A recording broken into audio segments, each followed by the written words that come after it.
Assalamualaikum warahmatullahi wabarakatuh. Alhamdulillah rabbil alamin. Wassalatu wassalamu ala asyrafil anbiya wal mursalin sayyidina Muhammad wa ala alihi washabbihi ajma'in.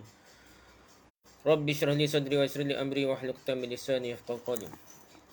Kita sambung balik kitab kita Jasalunaka, tanya jawab lengkap tentang agama dan kehidupan oleh Syekh Dr. Ahmad Syarbasi. Dalam bab besar dia Al-Quran tadi, ulumul Quran. Jadi topik ia ruh orang yang tidur. Ruh orang yang tidur, ruh orang yang tidur. Ada orang tanya Syekhnya, Allah SWT berfirman yang bermaksud Allah memegang jiwa orang ketika matinya dan memegang jiwa orang yang belum mati di waktu tidurnya. Maka dia tahan jiwa orang yang telah dia tetapkan kematiannya dan dia melepaskan jiwa yang lain sampai waktu yang ditentukan. Sesungguhnya pada demikian itu terdapat tanda-tanda kekuasaan Allah bagi kaum yang berfikir. Apakah maksud ayat tersebut adalah ruh seseorang untuk sementara waktu berpisah dari tubuhnya ketika tidur, atau apakah ada penafsiran lain bagi ayat tersebut? Jadi kalau dia jiwa orang itu kalau dia mati tak kembali pada tubuh dia. Kalau dia hidup lagi, dia akan kembali pula ke tubuh dia dah. Jadi gitulah yang kata lebih kurang dah. Jadi gua nak cerita dia. Ruh berpisah dari tubuh setama dalam bab ni . Jadi Syekh jawab, ayat di atas terdapat dalam surah Az-Zumar ayat 42 ni. Surah Az-Zumar ayat 42 dari Al-Quran Al-Karim. Al-Quran Al-Karim. Ringkasnya makna yang terkandung pada ayat di atas adalah Allah SWT memegang ruh seseorang tatkala mati maupun tatkala tidur. Jadi Allah pegang, Allah ambil ruh tu sama ada ketika mati atau ketika tidur. Hanya saja terdapat perbezaan antara tidur dan mati tersebut. Ada beza sikit dah. Allah SWT menahan ruh-ruh di sisinya bagi orang yang telah ditetapkan kematian baginya. Dan mengembalikan roh-roh orang yang tidur yang belum habis masa hidup mereka. Jadi orang mati kena ambil dia, tak boleh kembali kepada tubuh dia lagi dah. Tapi kalau orang tidur, walaupun diambil dan dia boleh kembali kepada tubuh dia balik. Dan pengembalian roh-roh tersebut sampai batas waktu yang ditentukan. Jadi semua tu atas ketentuan yang telah ditetapkan oleh Allah SWT. Artinya roh yang Allah ambil dari orang yang mati akan dia tahan dan tidak dia kembali lagi dah ke tubuh dah. Sedangkan roh orang yang diambil dari orang yang tidur akan dia kembalikan kepada pemiliknya tak kala bangun dari tidur. Keadaan demikian akan terus berlangsung hinggalah saat yang ditentukan, iaitu saat kematian yang sebenar. Berkaitan dengan masalah keadaan roh di saat orang yang sedang tidur, kita dapat menukilkan perkataan Imam Ar-Razi berkaitan dengan masalah ini. Ini ulama besar tafsir Fakhr Razi itulah. Dia pula Asy'ariyah dan dia falsafah kuatlah ikut dia. Roh manusia, dia kata roh manusia adalah kata lain dari esensi cahaya spiritual. Yang sekiranya terkait dengan tubuh, maka cahayanya akan menyinari semua anggota tubuh. Dan inilah disebut dengan hidup. Jadi ada roh tu yang menjadi macam habis tubuh cahaya dia. Itulah hidup lah kata dah. Kita katakan tak kala manusia mati putuslah keterkaitan cahaya tu, kewujudan cahaya spiritual tersebut dengan tubuh zahir, tubuh lahir dan tubuh batin. Habis putus habis dah. Dan itulah yang dinamakan dengan mati. Adapun ketika tidur, kewujudan cahaya spiritual tersebut hanya terputus dari tubuh zahir saja, namun cahayanya tidak terputus dari tubuh batin. Ada tubuh batin. Ini falsafah dia lah. Terbukti bahawa mati dan tidur adalah dari jenis yang sama. Hanya saja mati adalah keterputusan menyeluruh. Sedangkan tidur adalah keterputusan sebahagian saja. Jika hipotesis yang demikian terbukti, ni teori dah. Maka Zat yang Maha Kuasa dan Maha Bijaksana telah mengatur keterkaitan kewujudan roh ini dengan badan dalam 3 bentuk. Pertama, ketika cahaya roh terkait dengan semua bahagian anggota tubuh, baik yang lahir maupun yang batin. Maka keadaan ini adalah keadaan ketika orang sedang bangun terjaga. Kait habis, berhubung habis. 3 perkara ni. Anggota tubuh, batin dan roh tu lah dah. Kedua, cahaya roh tersebut terangkat dari tubuh lahir pada beberapa sisi, namun tidak dari tubuh batinnya. Maka inilah dinamakan dengan tidur, yang kata dah. Adapun yang ketiga adalah cahaya roh tersebut terangkat dari semua bahagian tubuh, baik tubuh lahir maupun tubuh batin. Maka inilah yang dinamakan mati. Itulah. Terbukti bahawa mati dan tidur mempunyai persamaan. Kalau kita tengok tu macam sama dah. Iaitu roh manusia sama-sama diambil, namun masing-masing di antara keduanya mempunyai sifat-sifat tertentu yang membedakannya. Pengelolaan yang mengagumkan ini tidak mungkin muncul kecuali dari Zat yang Maha Kuasa. Jadi semuanya ciptaan Allah SWT lah, roh batin ke apa ni. Zat yang Maha Kuasa, Maha mengetahui dan Maha bijaksana. Inilah maksud dari perkataan Allah SWT. Tak kala mengatakan sungguhnya pada yang demikian itu terdapat tanda-tanda bagi orang berfikir. Roh ke gapo, kalau kita memiliki, kita merasai kehebatan Allah SWT, kebesaran Allah. Kita akan rasa tunduk hati kita menyerah pada Allah. Tidak syok sendiri dah. Tidak rasa ni kita hebat sehingga menafikan kehebatan Allah SWT. Kalau kita mengaji betul, betul cara dia, kita akan rasa besar kehebatan Allah. Sebab itu orang ngaji sebenarnya, orang ngaji doktor ke apa. Ngaji sains ni, kalau betul cara, kalau dengan cara berfikir molek, dia tak akan lari jauh lah daripada Allah SWT, daripada agama ni. Bahkan kadang-kadang mereka ni lebih beragama daripada ustaz sekalipun. Ustaz sendiri ada cara ke ilmu falsafah. Lebih. Ada sekali jadi hak timbul lah ni macam-macam lah. Lepak lah. Ibn Hizam lah. Apa itu? Ajaran batiniyah lah. Ibn Arabi, tasawuf yang pelik-pelik ni. Membesarkan makhluk. Tu'ali lebih daripada Allah SWT. Sebab dia tak merasa hebatnya Allah kerana dia tidak merasa nikmat mengaji sains molek dah. Sebab itu kita tengok orang yang ngaji sains, biasanya doktor ke apa ramah kata juruh lah. Kita kata dak ada tapi ramah juga. Bila-bila tidak mengaji takhasus bidang agama pun, dari segi ke semangat beragama ni lebih jugalah. Itulah kita kata dak. Yang pentingnya berfikir. Dia kita mengaji molek dengan berfikir merasai pencipta sistem yang hebat punya badan ni, kita akan rasa Allah Tuhan di sebaliknya lah. Dalam kitab Tafsir At-Tabari disebutkan sesungguhnya ruh-ruh orang yang telah meninggal dan orang yang masih hidup bertemu dalam tidur. Dia boleh bertemu, dia kata dah. Orang yang mati atau meninggal roh ni boleh bertemu dalam tidur. Dan masing-masing di antara mereka saling berkenalan. Tak kala semua ruh-ruh tersebut hendak kembali ke jasad-jasad mereka, maka Allah SWT menahan ruh-ruh orang yang sudah mati di sisinya dan mengirimkan roh orang yang masih hidup sehingga kembali ke jasad-jasadnya, dan yang demikian akan terus berlangsung hingga waktu yang ditentukan. Itu dah alam roh, alam ghaib dah ni, alam ghaib. Di sini dapatlah kita ketahui bahawa roh akan berpisah dari jasad dalam erti tertentu ketika orang sedang tidur. Di antara keduanya terdapat hubungan yang hakikatnya hanya Allah sahaja yang mengetahuinya. Kemudian roh itu akan kembali ke jasad, baik secara lahir dan batin, iaitu tak kala orang bangun dari tidurnya, semua kembali kepada jasadnya. Itu perkara tertentu. Jangan fikir lebih lah, setakat tu sikit-sikit sudah. Kalau tidak, ia akan jadi karut. Setengah ni masuk ni memikir kuat dah. Ajaran wahdatul wujud ke hulul ke ittihad. Hulul ittihad lain ni. Dulu saya pun ingat sama dah. Apabila kita kaji mula, belajar mula, wahdatul wujud ni dia bukan masuk, memang dia semua sekali tu Tuhan belaka. Semua tu Tuhan belaka. Ibn Arabi dalam kitab Futuhat Al-Makiyah ke, Fususul Hikam ke, kalau kita ngaji, molek kaji, baca perhabis tu, insya-Allah nampaklah bahawa benda tu menunjukkan wahdatul wujud. Bukannya hulu-hulu ni Tuhan duduk luar masuk dalam tubuh ni. Tu hulu ni. Hulu ittihad ni bersatu lepas tu dah. Oh ni semua sekali Tuhan dah. Semua sekali Tuhan ni. Alam Tuhan, alam tu Allah juga.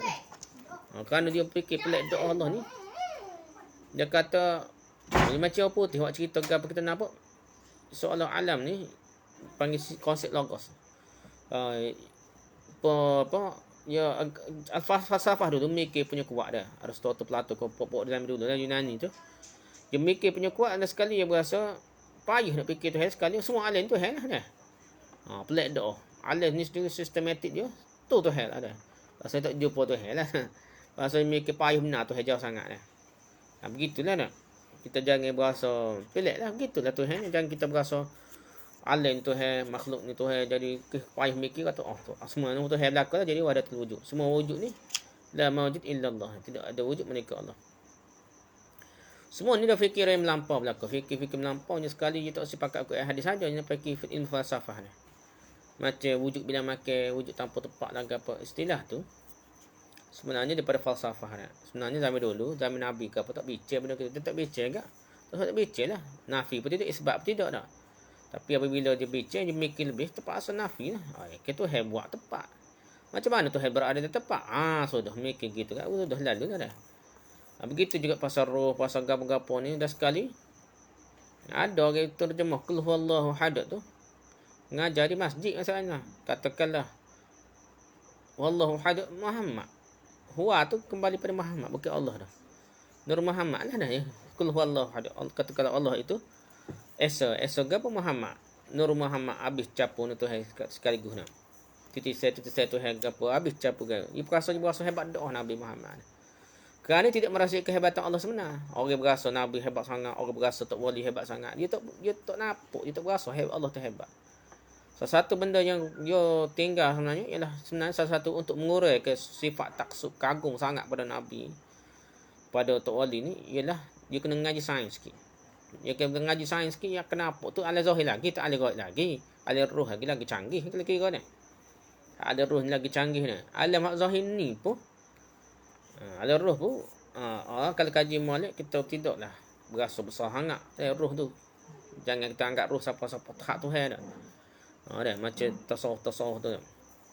Dia berasa gitu. Dia berasa roh ni diri dia, gapo jiwa dia tu satu perkara yang hebat sehingga boleh bersatu dengan Tuhan dan sebagainya dah.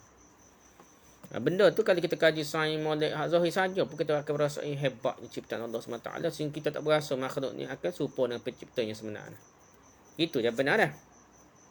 Ni fikir pasal Allah. Alam tak saya fikir pula. Pasal Allah saya fikir. Itu jadi masalah. Fikir pasal Allah sekali alam jadi Tuhan kau. Ni dah masalah ajaran-ajaran wahdatul wujud.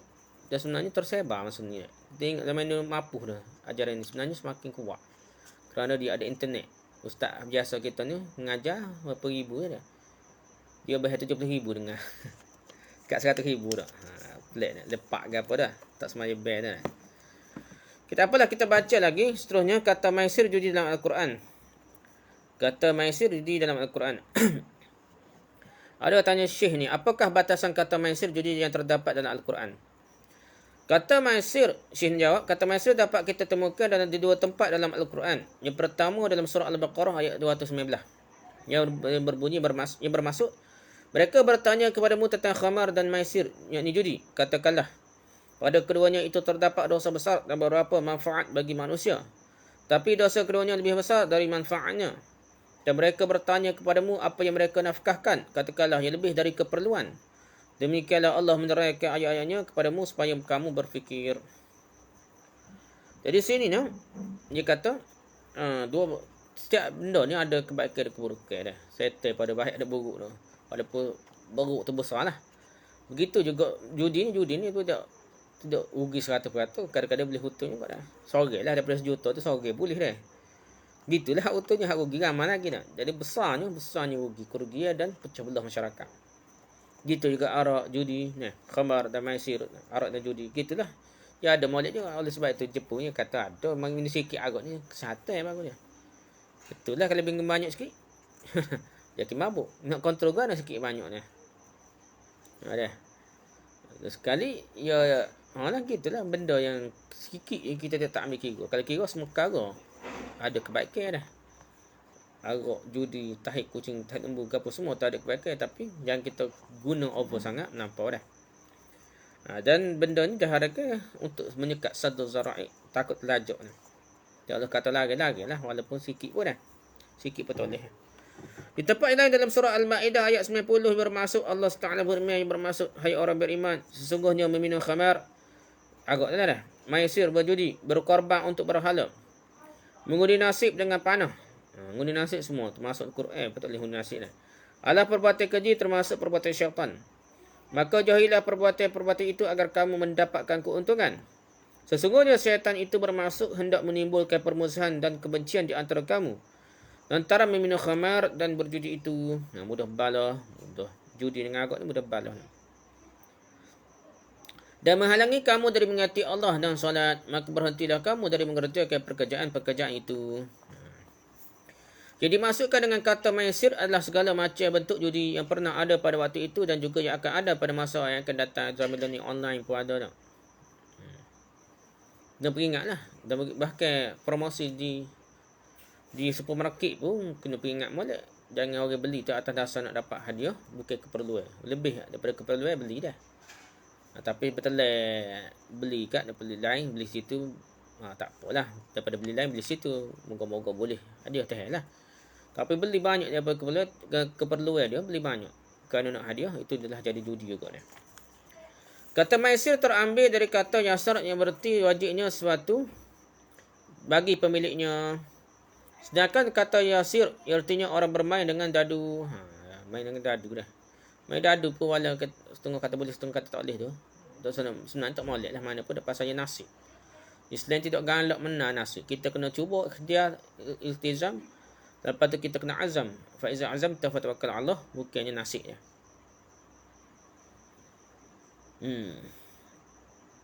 Adapun yang dimasukkan dalam dadu adalah potongan kain yang waktu itu digunakan oleh mereka untuk bermain judi. Kata maisir juga berarti domba jantan yang digunakan oleh mereka untuk bertaruh atau berjudi. Guna kambing pun ada untuk taruh pun ada dah. Untuk judi pun ada dah. Habis karo guna judi dulu kat tempat kita kat pelaga air dah. Pelaga apa macam-macam pelaga dah. Nanti ke apa pun buat tanding dah. Tu nasi juga dah. Tanding tu nasi kalau ada bayar duit ia judi dah. Main bola pun kalau kita kepul duit, beri duit tu pada yang mana dikira judi juga. Main badminton ke bola ke mancing ke panggil joran ke. Kita boleh ambil duit daripada peserta. Peserta tu untuk pengurusan, nak sewa tempat ke, nak makan minum boleh. Tapi hadiah kena ambil daripada sponsor, orang lain sponsor dah.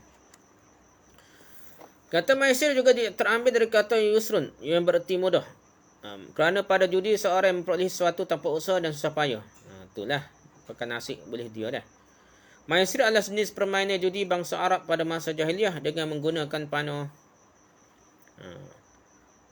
Cara orang Arab tu ia guna panah dah. Kali itu seorang pada masa jahiliah dengan menggunakan kali itu seorang lelaki bermain judi dengan lawannya dengan menjadikan keluarga dan hartanya sebagai taruhan. Siapa kau anak bini taruh dah. Jual bini jual anak dah. Siapa saja dari mereka yang dapat mengalahkan yang lainnya, maka dia berhak mengambil keluarga dan harta orang yang kalah. Siapa hak tu dulu ni. Pendek kata, segala sesuatu yang terdapat taruhan dalamnya termasuk judi maisir. Bahkan lah ni tak hak masalah. Judi sekarang dak ni riba hotel dah. Ahlung ni, ahlung. Jadi hak masalah bunuh diri salah satu sebab utama juga ahlung ni. Orang ni nego sekali ni boleh bayar sikit-sikit tak butan ahlung ke apa lah ni. Nego pun jam kan. Lepas tu ahlung tu minta lagi. Sebab dia tu kena kes ahlung. Tiba-tiba kerja buat kredit komuniti ke apa tak. 2 kali kena dah. Nak cari mapuh lagi dah. Jadi riba ke apa ni adik-beradik judi, adik-beradik arak, iaitu akan menyebabkan pecah belah masyarakat. Akan semakin menekan orang susah dah. Orang susah semakin bertambah susah. Terus semakin tertekan dah. Semakin ramai orang akan bunuh diri lah. Kerana tertekan dengan ahlung ni. Walaupun ahlung tu berdaftar ahlung halal ke apa tak serupa dah. Halal dari segi kajian, dari segi agama Allah ada juga dah. Maisir itu ada 2 macam. Maisir permainan dan maisir judi. Yang termasuk maisir permainan lahun adalah seperti catur, judadu dan segala macam bentuk permainan lainnya. Ni dipanggil lahun, lara dah. Sedangkan yang termasuk maisir judi adalah permainan yang menggunakan taruhan. Kata judi ni semata-mata bukan dadu tapi ada taruhan. Ada taruhan. Orang rugi tu bagi pitih beri ke orang menang. Itu jadi judi. Islam telah melarang judi dengan segala macam bentuknya kerana judi mewariskan rasa permusuhan disebabkan pada judi seorang memakan harta orang lain bukan dengan jalan yang hak. Bukan jalan hak dan jalan nasib dah. Judi juga merosak pendidikan dan membiasakan orang dengan kemalasan, iaitu dengan cara menunggu datangnya rezeki dari sebab-sebab yang diangan-angankan. Badi ngoyak dah. Bukan usaha nego, usaha gapedok. BPT, moga-moga boleh kaya. Doa lah dak. Ya, sampai ke aras doa dah. Doa sampai ke aras doa sebelum naik judi dah. Kadang-kadang cari tok oli. Cari nombor apa? Nombor judi nak, nombor gao panggil tak, nombor loteri ke apa dah. Judi juga melemahkan kekuatan akal seorang kerana menyebabkan seorang meninggalkan pekerjaan-pekerjaan yang bermanfaat yang merupakan cara untuk mendapatkan kehidupan yang wajar. Agama ni, Islam ni dia ajar pada orang ni ikut sunnatullah. Mu nak makan, mu cari pitih. Lepas tu menanuk, lepas tu ambil nasi suap dari mulut. Dia kena gitu dah. Bukan mengharapkan nasi dah. Juga mendorong seorang untuk mengabaikan pekerjaan tani, industri dan dagang yang merupakan pilar tiang dari pembangunan. Allah sebab buat manusia ni supaya tolong-menolong antara satu sama lain, supaya hidup ekonomi tu supaya bergantung antara satu sama lain. Allah nak tengok gitulah. Di antara kerosakan yang timbul oleh judi ialah hancurnya keluarga-keluarga secara mendadak Terberganti status dari orang kaya menjadi orang miskin, tiba-tiba boleh jadi miskin tiba. Miskin jadi kaya tiba-tiba. Ambil harta orang secara batil. Betapa banyak keluarga besar yang hidup dengan penuh kekayaan dan kemuliaan. Lalu semua kekayaan tersebut jatuh kepada seorang dengan tiba-tiba dan orang tersebut menghabiskan seluruh kekayaan tersebut hanya dalam waktu satu malam sahaja. Ya. Kadang kerana judi ni, hanya berapa puluh tahun kerja judi, tiba-tiba habis licin sekali dia jadi dah. Atau telajak teruk ni judi ni dah. Pada pagi hari keluarga itu adalah keluarga yang kaya raya, namun pada petang harinya secara drastis dia telah berubah menjadi miskin yang tidak mempunyai kesanggupan untuk menghadapi hidup lagi. Kalau sudah terbiasa dengan kesenangan hidup, boleh jadi gitu dah. Berpuluh tahun kerja, tiba-tiba judi nunginnya dah. Benda tu besar kesannya pada masyarakat. Sebab itu Islam melarang judi dah.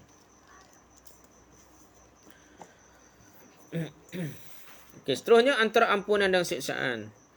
Allah SWT firman dalam Quran yang bermaksud, sesungguhnya Allah tidak mengampuni dosa mempersekutukan sesuatu dengan dia, dan dia mengampuni dosa selain syirik itu bagi siapa sahaja yang dia kehendakinya. Surah An-Nisa ayat 116. Dalam ayat yang lain Allah SWT berfirman yang bermaksud, dan barang siapa yang membunuh seorang mukmin dengan sengaja, maka balasan baginya adalah Jahannam dan dia kekal dalamnya. Surah An-Nisa ayat 93. Bukankah terdapat pertentangan di antara kedua ayat tersebut? Nampak macam bertentangan dah. Waktu kata selain semua apa selain syirik.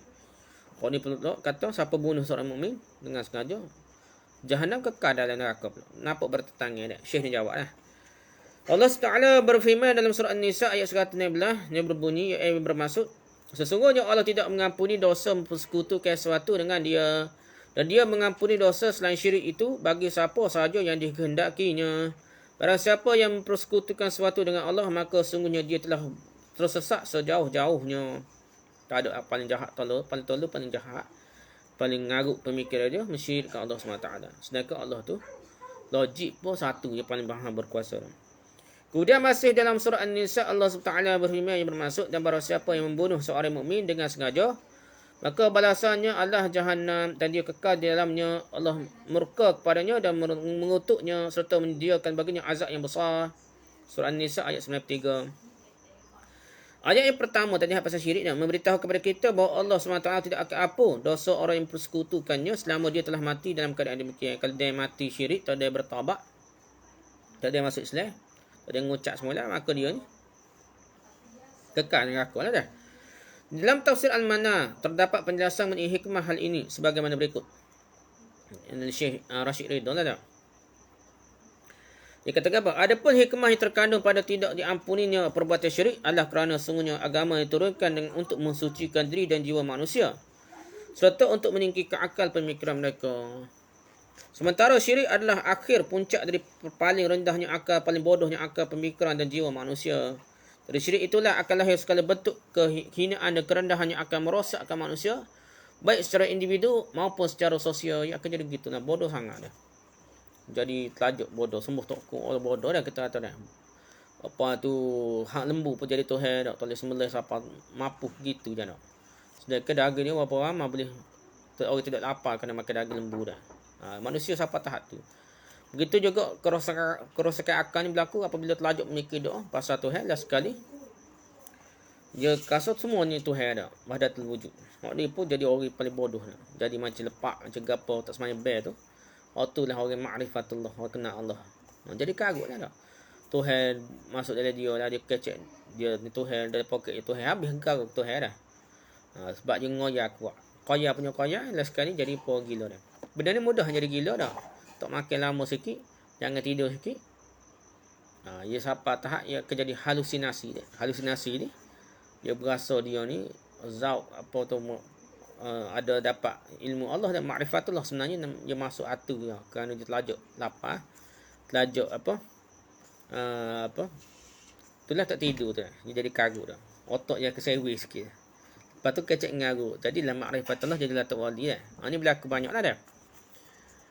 Kerana perbuatan syirik berarti mengangkat tinggi-tinggi sebahagian dari mereka atas sebahagian yang lain atau atas sebahagian makhluk-makhluk yang lain, sehingga sampai kepada tingkat mensucikan selain Allah, lebih besar daripada Allah atau sama dah, dan merendahkan diri di hadapannya dengan menganggap bahawa orang itu mempunyai kekuasaan yang tinggi yang mengatasi semua macam hukum alam dan hukum kausalitas, hukum sunnatullah dah, serta beranggapan bahawa keredaannya Allah sama dengan kerajaan Allah SWT atau dengan salah satu bahagian dari kerajaannya. Jadi semua tu syirik ni banyak dah. Syirik ni syirik hakimiyah pun boleh dia. Tauhid hakimiyah perbincangan tu. Hukum orang lain lebih besar daripada hukum Allah. Allah ayat Quran hadis tak sepakar. Tok guru kata, tok wali kata, pakar. Jadi serupa lah tu. Dari segi hukum. Lepas tu dari segi lain pun banyak lagi lah. Dari segi merasakan pemberi rezeki. Dari segi ibadah. Dari segi macam-macam lagi tu semua tu. Sepatutnya hanya teruntuk bagi Allah SWT. Tiba-tiba dia beri kepada makhluk. Maka itu dikatakan syirik. Bersumpah nama Allah tak apa, melawak kering pun tak apa dah, nipu bangal. Tapi sebut nama tok wali takut. Tu syirik lah. Bahkan syirik tu besar, berasa tok wali tu besar lagi pada Tuhan dah. Tuhan tak apa dengar, tak takut mana Tuhan dah. Takutnya tok wali, takut marah tok wali lah. Ni jadi dah orang arak tertentu tu jadi sumpah dengan tok wali tak berani lah. Kehinaan ini telah menyebabkan terjadinya keotoriteran para pemimpin agama, para pemimpin dunia dan para pemimpin kaum. Jadi otoriti, jadi dia ni tak ada orang boleh tegur. Dia lah ketua, dia lah boh. Siapa je lawan dia, sesak, munafik, araki, macam-macam lah dah. Tu habis. Di mana mereka memperlakukan rakyatnya sebagai budak dan menentukan semua urusan rakyatnya. Baik itu urusan diri, urusan harta dan urusan kepentingan lainnya, semua kena ikut dia lah kena. Mereka berlaku pada rakyatnya tidak ubahnya seperti seorang tuan yang kaya dan perkasa dalam perlakukan hambanya yang rendah dan hina dina. Dia buat gitu ke rakyat dia. Jadi bodoh habis rakyat dia dah. Pengikut dia habis bodoh. Syirik juga merupakan sumber munculnya sifat-sifat rendah seperti akhlak yang buruk, menjilat, berdusta, sikap munafik dan sebagainya. Ia tak jadi akhlak molek, ia akan jadi akhlak hudus sebenarnya. Tauhid yang merupakan lawan dari syirik adalah kata lain dari pembebasan diri dari belenggu perbudakan sesama manusia dan belenggu perbudakan semua makhluk yang ada di langit dan di bumi. Selanjutnya, tauhid menjadikan seorang menjadi manusia yang bebas. Yang sama sekali tidak tunduk beribadah kepada siapa pun. Jadi kita nak bebas, kita menjadi hamba Allah. Kalau kita jadi hamba lain, kita ni dibelenggu, dipenjara, dibodoh-bodohkan. Nak suruh cerdik, jadi hamba Allah tak jadi bodoh, lagi cerdik. Dia lain sistem dia Allah buat ni. Kalau kita hamba pada makhluk, ia akan jadi bodoh adik kita. Kalau kita hamba pada Allah, ia jadi cerdik. Kita nampak mata, lene, tenai tak. Bukan karut-marut. Bukan power gila dah. Tenang, relax. Jadi yang sama sekali tidak tunduk beribadah kepada siapa pun kecuali hanya kepada zat Allah SWT yang segala sesuatu tunduk kepadanya. Seorang yang bertauhid tentu hanya akan tunduk kepada aturannya dan juga mengikut ajaran yang diturunkannya. Dia tak takut pada siapa-siapa melainkan Allah. Dia takut orang ugut sikit rezeki sikit takut habis dah. Takut macam-macam takut dah. Nak tegur tak boleh, takut rezeki lah ke apa dah. Tak boleh berkata benar tak? Kerana apa? Kerana takut pada dunia ni. Adapun ayat yang kedua iaitu firman Allah yang mengatakan maksudnya barang siapa yang membunuh seorang mukmin dengan sengaja maka balasan baginya adalah neraka jahanam dan dia kekal dalamnya. Maka dia maksud dengan kata kekal di sini menurut banyak mufassir adalah tinggalnya lama. Tapi tidak bermaksud kekal terus ni kata tinggal lama. Kerana para ahli bahasa menggunakan kata khulud kekal ni namun mereka tidak meyakini bahawa sesuatu dapat kekal tanpa ada akhirnya. Raghib Isfahani dalam kitabnya Mufradat Al-Quran mengatakan, sungguhnya kata khulud kekal bererti tetapnya sesuatu dalam satu keadaan untuk jangka waktu yang lama tanpa adanya perubahan dan kerosakan padanya. Itu makna dari segi bahasa lah dah. Bahasa Quran. Ada juga orang yang mengatakan bahawa orang yang telah membunuh jiwa yang tidak boleh dibunuh maka dia telah kafir dan tidak akan diampuni kecuali apabila dia telah bertaubat kepada Allah dengan taubat yang sebenar-benarnya dan Allah menerima taubatnya. Jadi khidah lagi dah. Secara asasnya kalau dia bunuh orang dan dia tidak menghalalkan maka dia tidak jadi kafir lah. Kalau dia kata tak apa memang boleh bunuh orang tahu-tahu bunuh orang Islam boleh jadi kafir lah. Itu secara umumnya dah. Tapi hakikatnya Allah SWT sahaja yang tahu dia. Allah ni maha tahu lah. Kita nak tuduh orang-orang mudah-mudah payah walaupun orang tu karut setama mana pun payah kita nak tentukan muktamad dah. Al-Quran dan cara orang munafik. Ada orang tanya Syekh, apakah maksud dari firman Allah SWT yang mengatakan dan di antara manusia ada orang yang menyembah Allah dengan berada di tepi-tepi hingga perkataan jadi mereka itu adalah kerugian nyata. Menyembah Allah tapi atas bega ada tepi buat lolok je tak sungguh mana dah. Tu adalah yang demikian adalah kerugian nyata. Jadi Syekh jawab, Allah SWT telah berfirman dalam surah Al-Hajj ayat 11 yang bermaksud Dan di antara manusia ada orang yang menyembah Allah dengan berada di harf di tepi. Maka jika ia memperolehi kebajikan, tetaplah ia dalam keadaan itu. Dan jika dia ditimpa oleh suatu bencana, berbaliklah ia ke belakang. Rugilah ia di dunia dan di akhirat. Jadi demikian itu adalah kerugian yang amat nyata. Surah Al-Hajj ayat 9. Diriwayatkan bahawa ayat di atas turun pada sekelompok orang Arab yang pernah menghadap Rasulullah SAW di kota Madinah. Dan kemudian bermukim di kota tersebut. Mereka ini jika keadaan dunianya berjalan mulus, molek dan memperolehi kesejahteraan hidup, mereka diam dan menerimanya. Dah. Orang Arab dusun kau main Madinah, nampak bahagia tenang. Purah rezeki ya, dia pun semakin okeylah dah nak ikut Islam. Dan jika suatu musibah menimpa mereka, maka syaitan datang membisikkan keraguan kepada mereka dan berkata, kesulitan dan mencari ini tidaklah datang kecuali disebabkan agama ini. Aku ni masuk mari Madinah kau nak Islam tapi berasa kau susah hidup dah. Dah. Dengan begitu mereka protes kepada agama semula. Dia akan jadi protes. Ni pun masuk orang murtad begitu dah. Ada orang sekolah agama jadi murtad dah. Kerana apa? Kerana kena bully dah. Dia salah kau Tuhan dah. Dia salah kau Tuhan. Pada hari hidup dah walaupun kena bully pun besar dah, sihat-sihat muka. Masa muda tu je lah dah. Sepatutnya optimis dah. Macam cerita ada gapo tu. Cerita gapo besar tu, body besar nama putih dah. Dia jadi hero pula dah. Jadi body besar masa gemuk ni kena bully kau ke dah. Sepatutnya optimis. Kena bully lepas ni tak kena bully. Ni dia dak dia jadi Kristian tu. Yalah gitulah manusia ni. Dia tak boleh mikir mana dah. Dia protes kepada kamu, protes pada Allah. Menyalahkan Allah dah. Dia tak tengok kesilapan yang mana dah.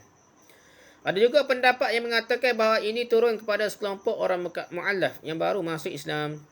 Orang-orang mu'allaf itu mengatakan kami masuk dalam agama ini jika kami memperolehi kebajikan keuntungan.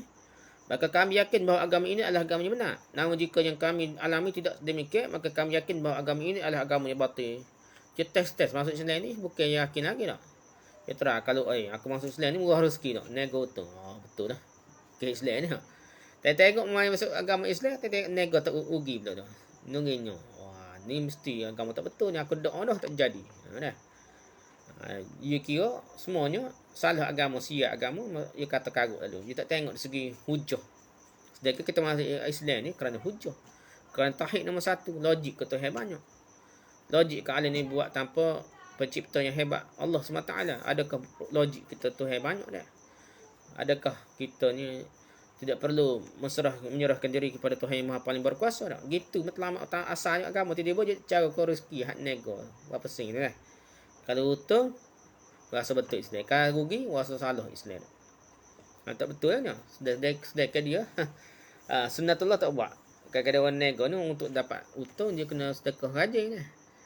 Tu sunnatullah juga. Sistem yang Allah buat juga. Tiba-tiba dia, ketika angin. Lepas tu salah ke Islam dah. Salah ke Allah SWT. Meretak pula ke gana ke tak. Ataupun menjadi munafik terus-menerus. Namun jelas bagi kita bahawa ayat ini memberi gambaran tentang tabiat orang-orang munafik. Kata harf bererti tepi, berdiri tepi dah. Iaitu orang munafik tidak berada di tengah-tengah agama dan tidak juga berada di jantung agama. Tidak betul yakin, tidak betul bersemangat. Dia buat ni ala kadar, tengok nak test agama ni seolah nak test, bukan atas keyakinan hujah. Yang betul, yang kuat dah. Bukan dasar ilmu tapi atas orang ikut-ikut orang, tengok nak utuh tidak dah. Oleh kerana itu mereka tidak memiliki ketenangan, melainkan hatinya senantiasa dipenuhi kegelisahan dan keraguan. Di dalam agama, seorang berpijak kepada iman dengan hati dan lisannya.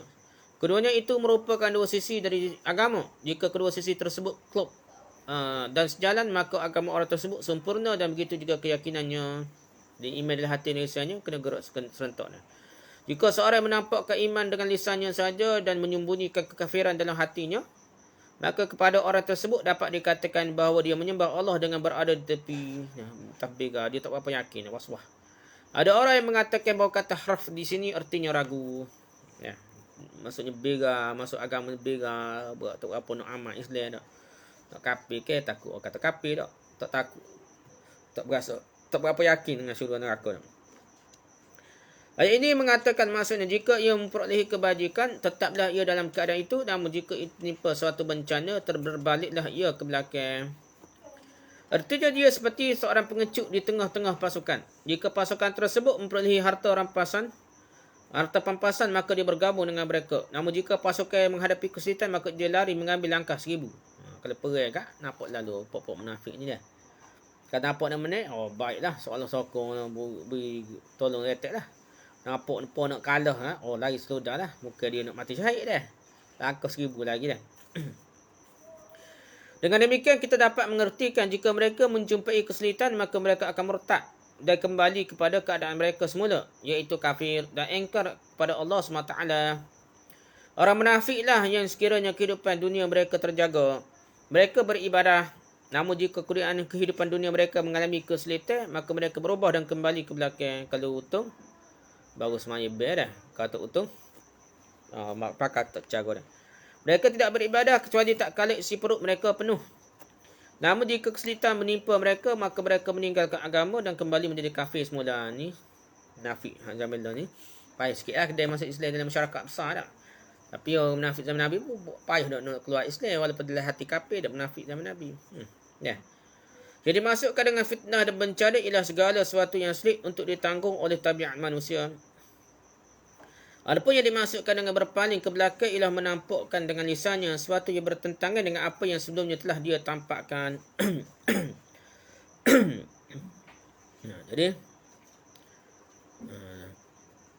Jadi zahir nampak molek tak? Padahal hati perutnya pedahnya lain lah.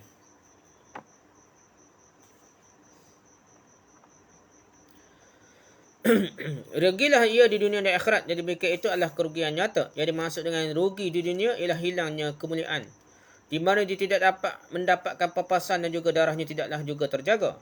Adapun yang dimaksudkan dengan kerugian akhirat ialah dia tidak memperolehi ganjaran, melainkan mendapatkan siksaan neraka.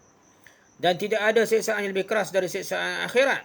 Siksaan akhirat adalah siksaan yang nyata, yang jelas dan nampak bagi siapa sahaja berfikir dan bertadabbur, cuba memahami, berfikir, memahami mengenainya. Jadi kata Ibn Qayyim molek, kita akan dapati orang rugi di akhirat ni paling rugi dah. Dunia pun rugi dah tak? Tak tenang dia orang yang munafik ni, orang yang tak tenang sebab dia tidak yakin sepenuhnya. Dia buat atas penuh keraguan, serabut perut dia. Buat atas serabut perut, semaya pun serabut perut dia. Orang semaya tenang dia serabut perut semaya. Sebab apa? Dia tidak dah dengan redha hati, dengan kerelaan, dengan cinta pada Allah SWT. Sedangkan ibadah-ibadah ni kena ada 3 perkara. Kena ada cinta, kena ada takut, kena ada harap. Cinta, kalau dia tak ada cinta, tidak ada takut, tidak ada harap, tak jadi ibadah ni dengan sempurna. Begitulah ruginya orang munafik ni. Munafik ni ada sampai akhir kiamat pun. Jangan kita kata munafik ni tak ada. Dan kita kena takut, jangan tuduh orang munafik. Kita sendiri takut jadi munafik kalau tidak betul-betul yakin dengan agama Allah SWT. Wallahu a'lam. Subhanakallah wa bihamdika, subhanakallah wa bihamdika, subhanakallah wa bihamdika. Asyhadu an la ilaha illa anta, astaghfiruka wa atubu ilaik. Assalamualaikum warahmatullahi wabarakatuh.